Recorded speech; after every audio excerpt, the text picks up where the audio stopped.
Buenos días, muchas gracias, ¿Mari o Mary? Mari, por el espacio y el tiempo que hemos tenido antes. He aprendido mucho de ti en este ratito que me has dedicado y sobre todo por compartir este espacio conmigo y con las personas que nos están viendo. Vamos a tener una conversación español-inglés. Cuando hables, pues pondré yo los subtítulos para quien nos escuche, pues de habla hispana lo pueda ver.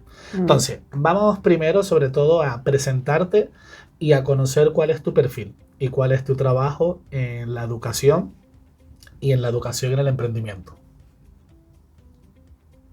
It sounds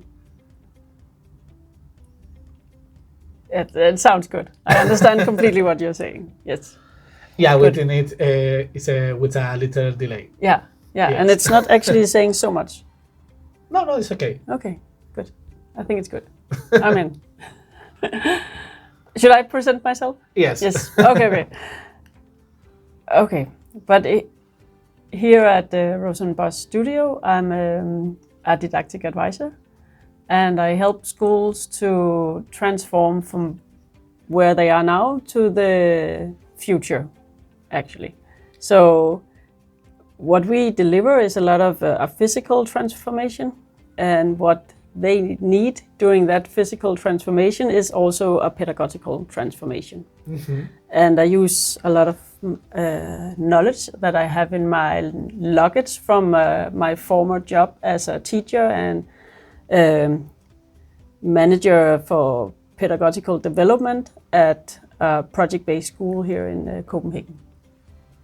Okay, and here in Boss Studio, what do you do? Yeah, that's when we do physical transformation, when they build new schools, when they do new interiors from school. It has a big impact of the way the teachers work. And even though they need the change and they want it, it's still a habit that you have to change as a teacher. And that change you need to put some effort into it, and it's difficult to put effort into something if you are working at the same time. So we are helping pushing to that development. So they are ready when the space is ready. They are also ready to embrace it. Okay, I think it's better the interview in English because this is a start, pause. No, this is necessary. Oh, sorry. Yes, yeah. Of course. Because it's the audio for the video, but this is in this moment for me it's not good. Okay, yeah. I don't know no, what it doesn't. For you, yeah. For me, it's a bad experience. Okay, what teaching methodology do you use when you teach about the entrepreneur creativity signature? Yeah. I use signature, no subject. It's the same. No? Yeah, subject. If it's like a case or something, but I use design thinking, and by that I mean the tools, the techniques, and the what's called principles. Mm-hmm. Tools, techniques, and principles. For that, and the tools are design thinking tools, the design thinking models, and the techniques. That is all the activities that the teachers normally do, but putting them into the design thinking model, they put them into each phase with a reason. And the principles is about that we have to collaborate, we have to be cross-collaborating, and we have to be open-minded to the world around us. Mm-hmm. So taking in knowledge from not only our learning landscape, not only the teachers' mindsets, but also the world outside the school. Okay. Very important. Yes. In your opinion, how do you see the future of the classroom? For improve the entrepreneur attitude in the student and creative mind? I think there is always like trends shaping the education systems, and I think there have been how should I put it? Where should I begin? Because there is I think in Denmark we have a great tradition for using our hands and the workspaces as a tool for learning. Mm-hmm. But then from the government and for the system, from their point of view, we should always also be able to be in competitions with the other part of outside Denmark. So there have been a big effort to, we have to learn to read good, study good, be very strict into universities and have a high academic level. So that of course have influenced the school system in Denmark a lot and very much to the well-being actually of the students. Mm-hmm. So now there is a what you can call it, like a trend the other way around, that showing that we cannot only go with the learning by reading and by those two types of intelligence, mm-hmm. but we have to go more broad. We have to look into the whole child, look into how does every child is unique, how should that be approached in school. So right now there is a big tendency that we have to be more hands-on again in the school. So the studio thinking, the work laboratory thinking, the collaboration, all the 21st century skills is something that we are getting more into. So I think in the future the schools will be much more active learning spaces, more than passive learning spaces. Mm-hmm. Okay, now we will speak about the 21st century skill. Yeah. But first, I want to talk about what is essential skill should have the teacher in the school. Mm. Okay. Like Indian English. Because I try to search the question, but I lost. Yeah, it's fine. It's fine. I think. Okay. What essential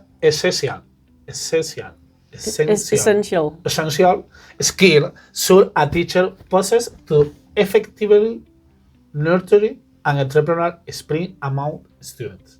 Mm. This is the question. Okay. I think there are two very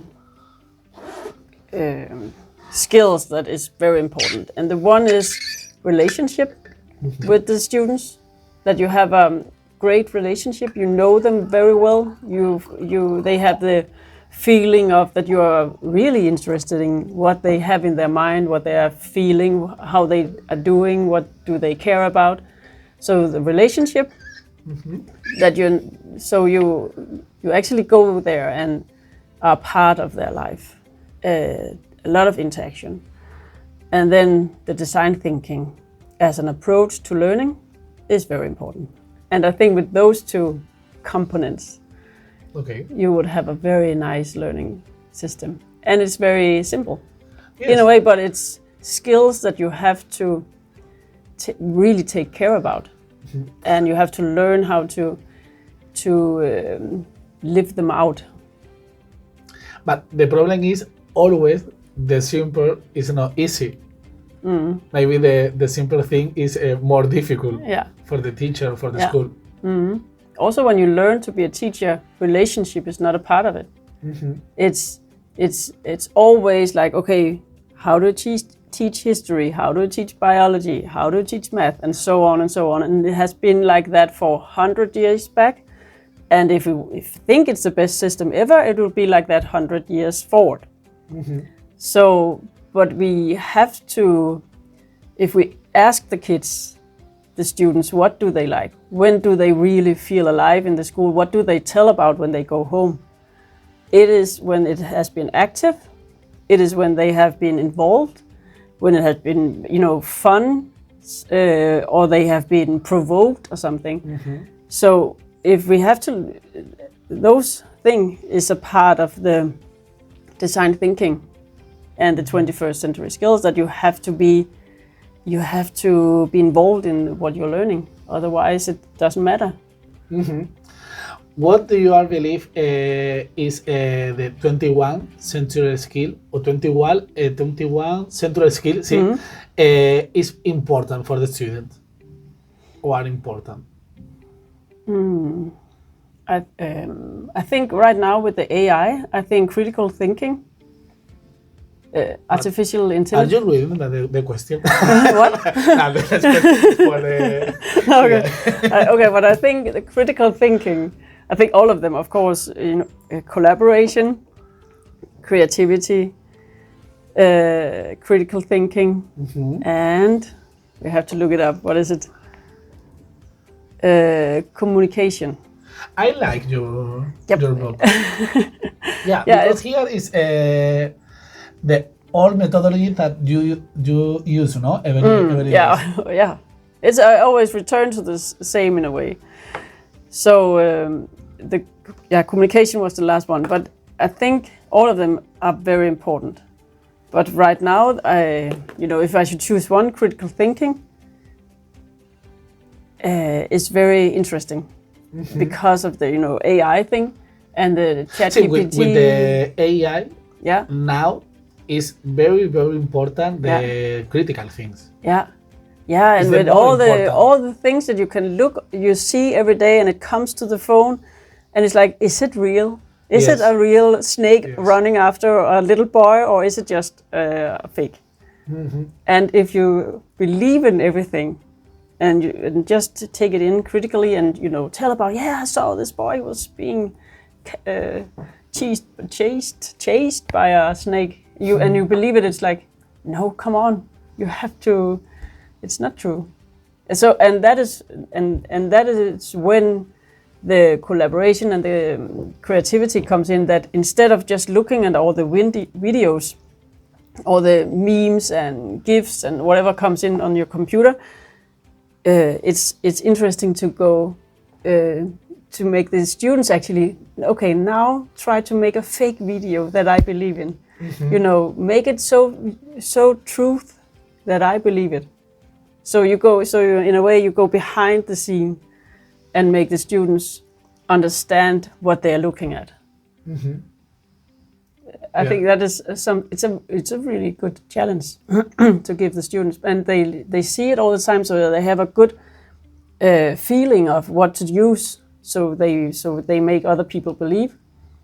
But instead of just take it in, not critically, they have to use the computer and their mind and all their skills to make me believe in a fake news. For you, for example, what is a good practice for introduce the AI in the school, in the classroom? First of all, I think it's. I think every time you are in doubt, it's interesting. And every time it's a little dangerous and you don't know the solution, it's also very interesting. And you could actually ask the students the same thing. What are they interested in? Is there any limit for, where is it wrong and where is it very useful? And how could we use the power of AI in a good way and not in a bad way? It's like the atomic bomb. You have the knowledge to do it, but should we do it? And where is it a good knowledge? Yeah, but the reality now, the AI is the present, it's not the future. Mm-hmm. Yeah. So we should be open about that we don't know, that we don't have a clue about it. Actually, none of us have. I was in a meeting the other day with, it was called Well-being and Technology. Mm-hmm. And a lot of teachers was telling about how they used it as, for education, just for as a for communication in a way. So what kind of question do I ask at ChatGPT, for an example? It's a big thing here. And how do I get an answer that I really like? Because I need specific things. It's not the first answer that it comes with that is the best one. So all the questions, and that's again the critical thinking and maybe collaboration and communication with the computer. How do I make it, perfect in the end? Not only the first draft. Certo. Yeah. Yeah, it's true. Okay, 2 questions more. Can you explain a specific project with design thinking in the classroom? We can show the Born unit. Yeah, exactly. Can you explain in 2-3 sentences? Because it's really interesting. Yeah, I can explain one for students at 15, and then another one for 6 years old. But for 15, we have this overall theme about power, and it's a theme that they should be approached from different subjects. And taking it from the theme and into the project, the question was from the teacher's point of view was how to have influence without having the age for voting. And all the students had a lot of ideas for what would they make different in our society. And all those questions came into a palette of groups, and then they teamed up with a group that would like to work with the same area, same problem area, and looking from that problem, they went out asking people, what do they think of that problem? Is it only my problem, or do you feel it the same way that, candy is too cheap, and if you want me to eat healthy, it should be more expensive, and fruit and vegetables should be more cheap? Is it me who have the problem, or how should we deal with it? And it was a very broad the palette of problems, but when they worked with it and came out with they had this test person in a way that had the problem. They offered the problem different opportunities of solutions, and then they came back to the one who had the problem. Okay, what kind of solution would you like? Would you like this number 1, 2, or 3 solution? And then they chose, and then they adjusted their solution and presented it for the politicans here in Copenhagen. So they knew, the grown-ups knew that, okay, we are actually dealing with a coming voter group that are very into climate and well-being and how to take care and what kind of jobs can they have or something like that. Yeah. And then I did another last year. I was in 1 week. I was on this børneuni, making a very interesting project with a year group they were 6-7 years old, and the issue was that they were a little noisy.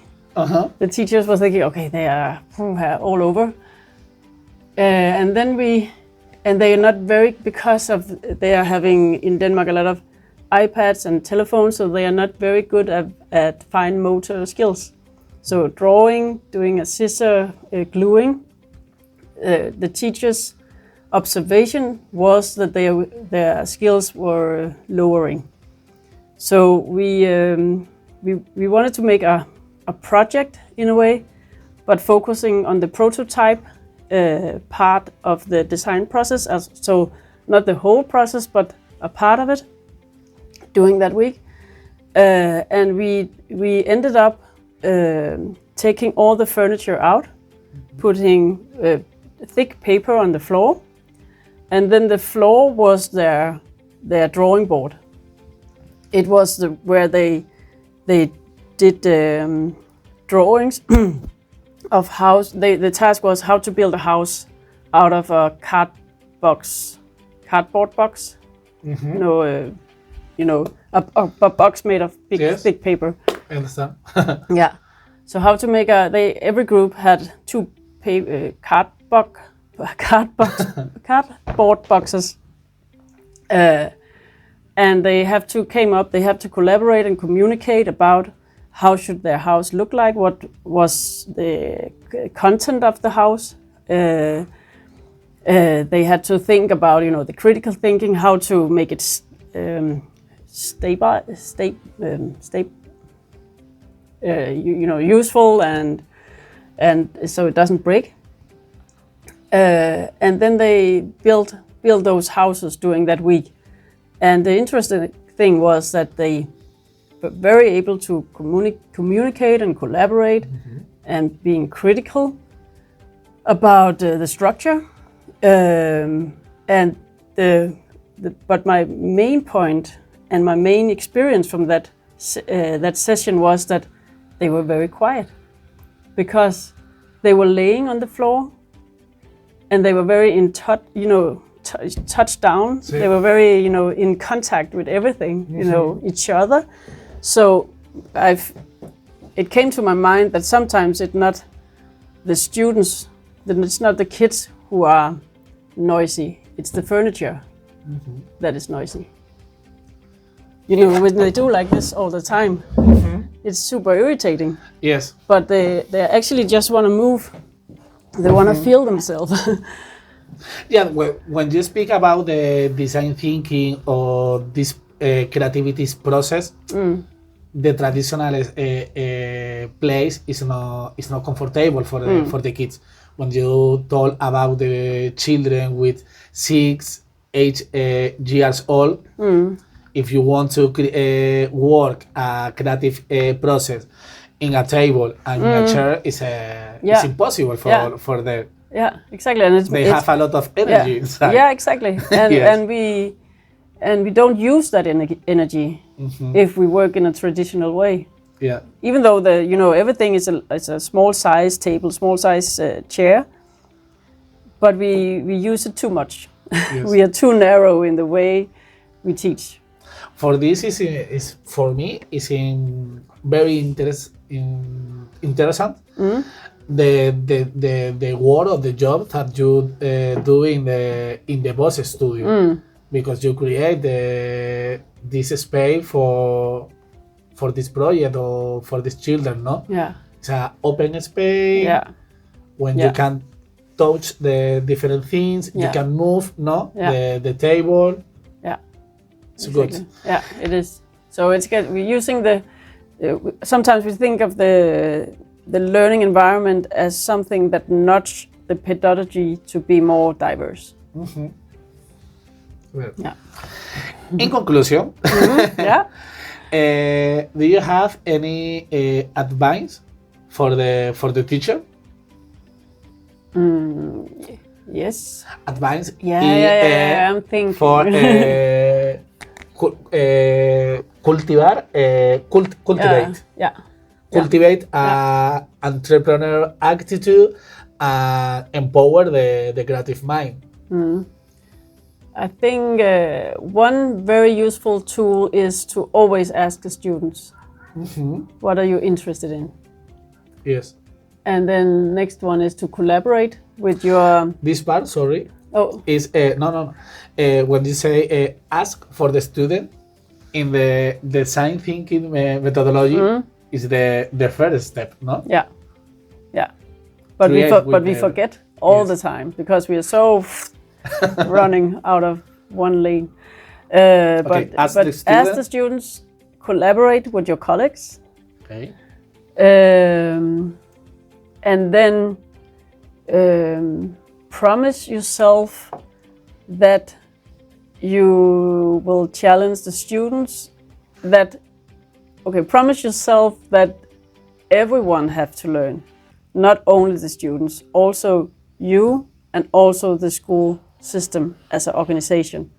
So the schools are one big learning organization. So there will always be some step forward. Okay. Yeah. Mary, thank you so much for your time. I hope we meet again when I improve my English. Or I improve my Spanish. Yes, the both. But nothing. So thank you for so much for the time, for this day, for teach for me your methodology, your I don't know the word. Nothing for teach for me your experience in the for this year in the school and in the educational system. Yeah. Thank you so much. Yeah, you're welcome.